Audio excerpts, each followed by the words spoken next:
9 U.S. presidents assassinated by globalists.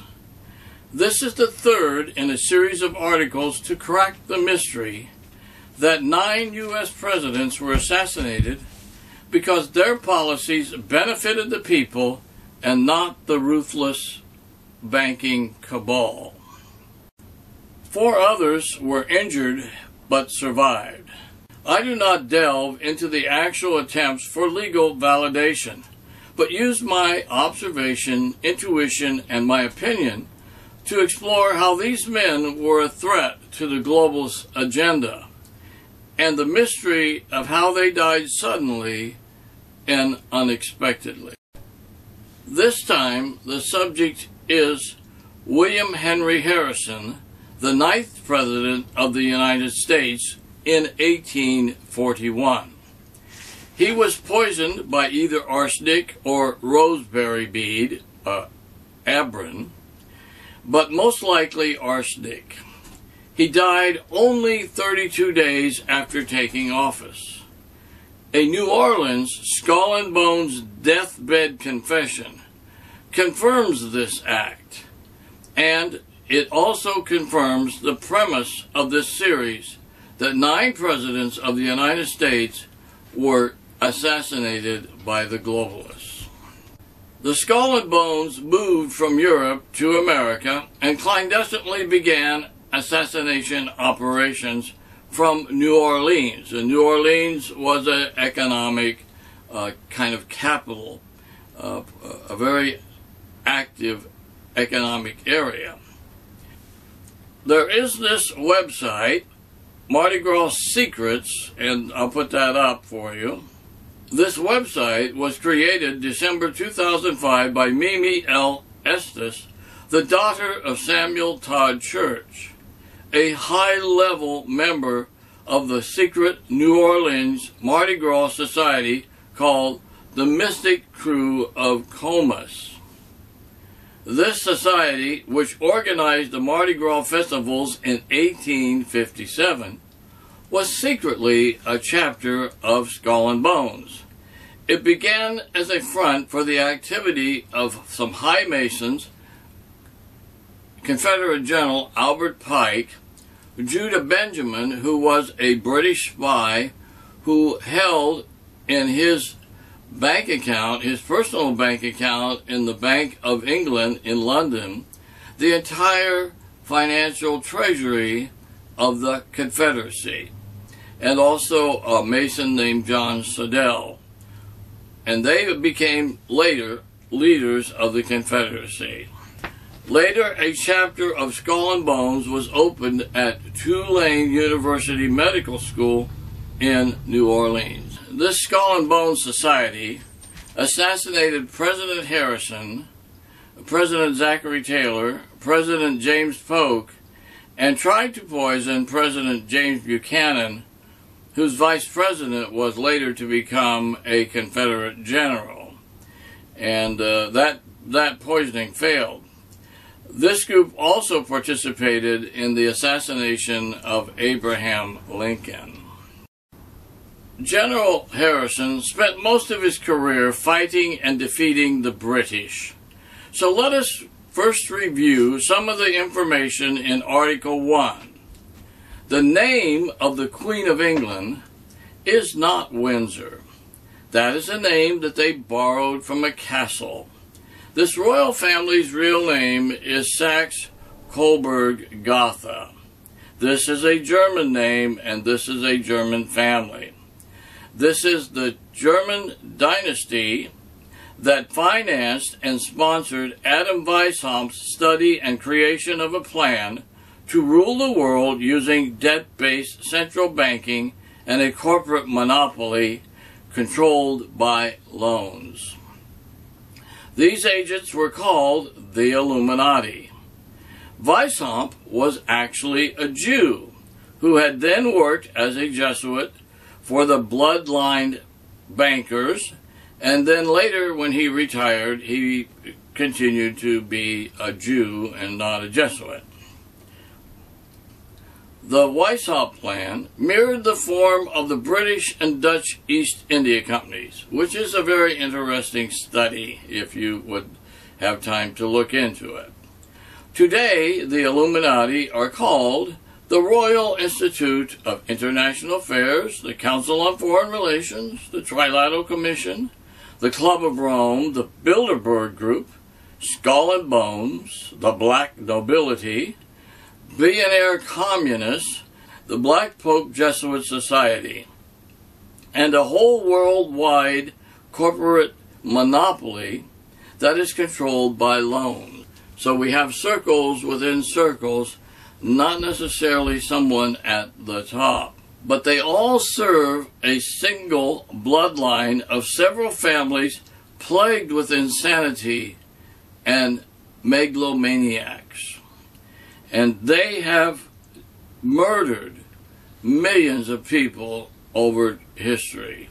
They definitely do not like equality or elected governments by the people, middle class, and over time they have done everything they can using wars and plagues and everything they can dream of to kill millions of people. They also have the Round Table and the Fabian Society, and they have removed from our history books the role played by the central banking cartel in financing and making wars happen, and how they benefit from war and disaster using loans. You know, you can look at a place that's been totally destroyed, and you might think of how terrible the devastation is, but the bankers looking at it look, hey, I can mortgage all these people while they rebuild and own the entire city. However, we can observe that the first act of the Revolutionary War was that the 13 colonies were prohibited from issuing their own money and were required by the king to use British paper money.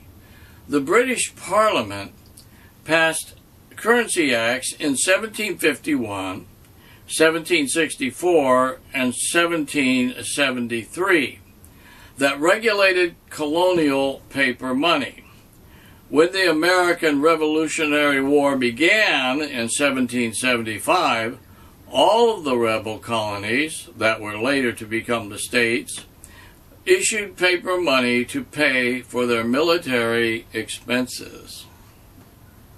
If we go back in history to King Henry VIII, who had trouble with his wives and producing a male heir, and we examine the problems this weakness created, we will see that the British were then conquered and captured by the Lombard central bankers without firing a shot. The bankers just printed paper money and took over the country with loans. So we might say that George Washington did not fight the British, at least not the British people. But the real enemy was a central banking cartel that controlled the political and financial power via the debt-based monetary system issuing from the Bank of England. Now, as proof of that, we have a quote that pretty much indicates what was going on. Nathan Meyer Rothschild, who lived from 1777 to 1836, once said, "I care not what puppet is placed on the throne of England to rule the empire upon which the sun never sets. The man who controls Britain's money supply controls the British Empire, and I control the money supply." He was the head of the Bank of England in London, in the little area that's called the City of London. His N.M. Rothschild and Sons has occupied the same premises since 1809. It's at 2 New Court Street, Swithin Lane in London. It's also near the Bank of England and the Stock Exchange there. Alexander Hamilton, who first planned the United States Bank, was murdered by Aaron Burr in a political reputation repair pistol duel. A political reputation repair pistol duel, in which both men had agreed beforehand to fire in the air. This was commonly done in that day. If you were insulted, you called the other person out for a duel, and you fired in the air, and then the other guy's reputation was fixed. So that was what that was about. And that was very common. Hamilton did fire in the air, but Aaron Burr shot and killed him. Hamilton's bank design called for gold and silver coins of a specific weight that was to be determined by the Congress. The bank did issue notes, but those notes, unlike the Federal Reserve today, of this first bank, were not the obligation of the people of the nation, but were only the obligation of the investors in the bank. Therefore, by definition, this was not a privately owned central bank of issue, because it used gold and silver coins, was regulated by Congress, and included obligations in the Constitution of the states that were applied to the states. Hamilton's assassination is the subject of a future article in this series.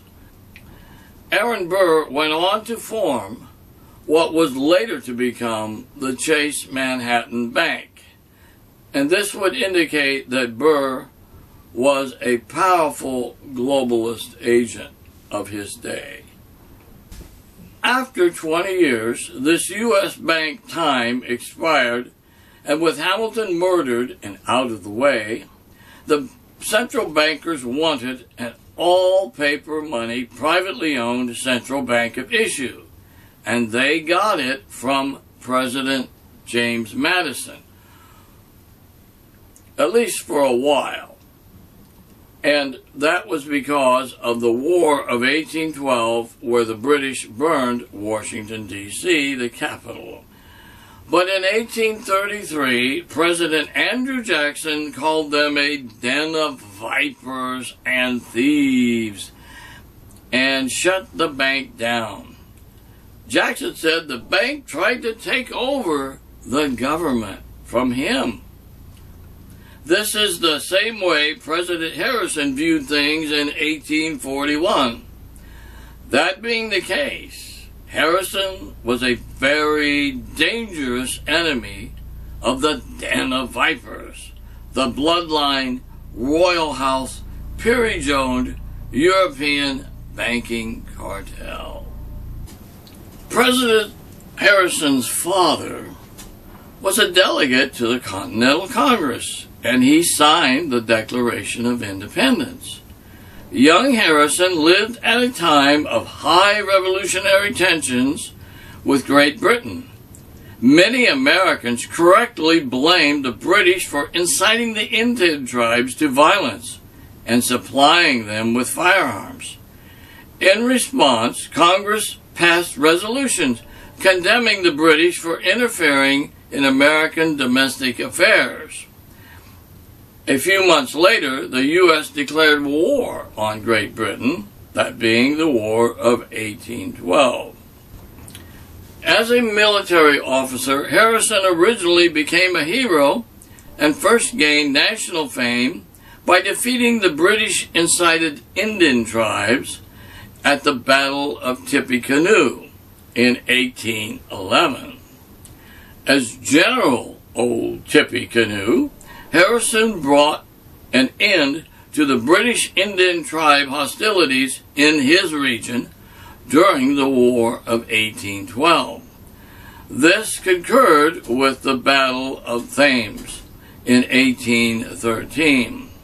The British coalition of Indian tribes, led by Tecumseh, was defeated, and the powerful Indian chief was killed. Harrison also won victories in Indiana, in Ohio, and he recaptured Detroit, before invading British Canada. Ooh, he invaded Canada. That would make the British really happy, I'm sure. Admiral Oliver Hazard Perry's message to General William Henry Harrison after the Battle of Lake Erie began with what would become one of the most famous sentences in American military history.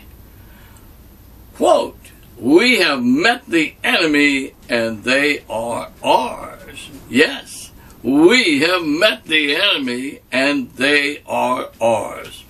With the British supply ships cut off, Harrison then quickly marched to and defeated Detroit. So you can imagine what the British bankers and bloodline peerage royalty were thinking when this enemy, a freedom-minded American soldier and hero, became the President of the United States. This was not good news for the peerage and these titles of nobility. This was not good news for them. Harrison first served in high positions in the Northwest Territory, which later became Indiana and Ohio, and he is noted for the legislation that bears his name, the Harrison Land Act. This made it easier for the little guy to own land in the Northwest Territory, allowing land to be sold in small tracts. Even today in Britain, working people find it extremely difficult to own or buy land. People with titles of nobility, the peerage, own vast tracts of land, and everyone else rents. So you really don't have a home in your own country. You just rent from some guy with a title of nobility, and he lives there. He owns the land, but you just kind of visiting by renting, you know.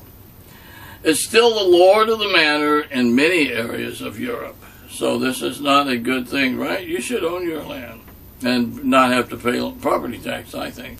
So the wealthy bankers knew their agenda was not Harrison's lifestyle and never would be. And as further proof that there was a strong political motive behind the president's assassination, there was a vigorous conspiracy to prevent even his vice president, John Tyler, from taking the presidential office following Harrison's assassination. But Tyler was a very strong-willed character, and he just simply took over and became president. During his presidency, Tyler vetoed major banking legislation. Now for the assassination.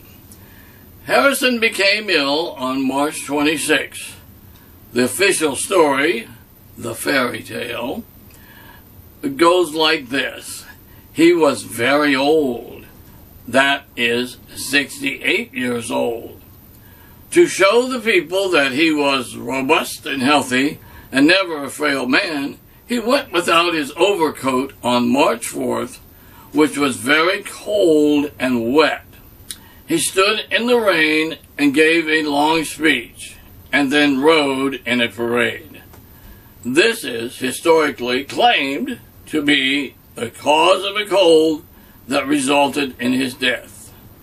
And if you are a person inclined to believe that the Tooth Fairy and the Easter Bunny are real, then you would believe this story of Harrison's death.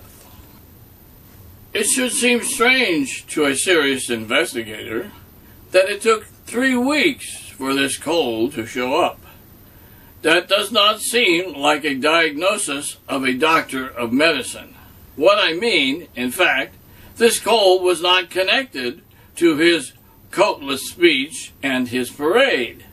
It appeared 3 weeks later. This was not a cold. He was poisoned by the Skull and Bones. Serving his military post most of the time in the Northwest Territory and even invading Canada, He felt the worst weather Washington, D.C. could offer, rain and cold, was not overcoat weather. He was more comfortable without his overcoat. They also want us to believe that what really did him in was that there were so many office seekers chasing an audience with him when he became established in the presidency that he could not find a place to rest. Really? The general, even though greatly outnumbered, thumped the British and the Indian tribe army, but couldn't even make an intelligent retreat from a bunch of job beggars, thereby killing himself? Really? This is a fairy tale, and it seems to me like that is the way the Fabian Society money would pay a professor to write a history book. Now there is a conspiracy theory for you. Do professors write different kinds of history books that leave things out about the bankers and get paid by the bankers? After only 4 weeks in office, the great enemy of the bankers was assassinated with poison. They prefer this method to shooting the opposition.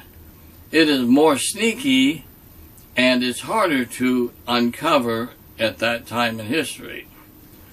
Quote, Harrison's doctors tried cures, applying opium, castor oil, leeches, and Virginia snakeweed.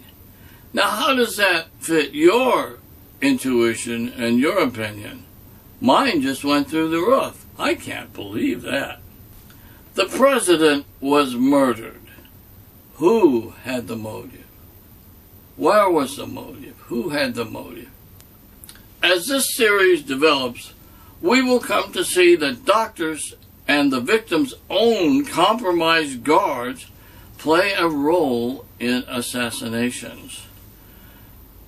So, the wrong diagnosis, the wrong treatment, and the president became delirious.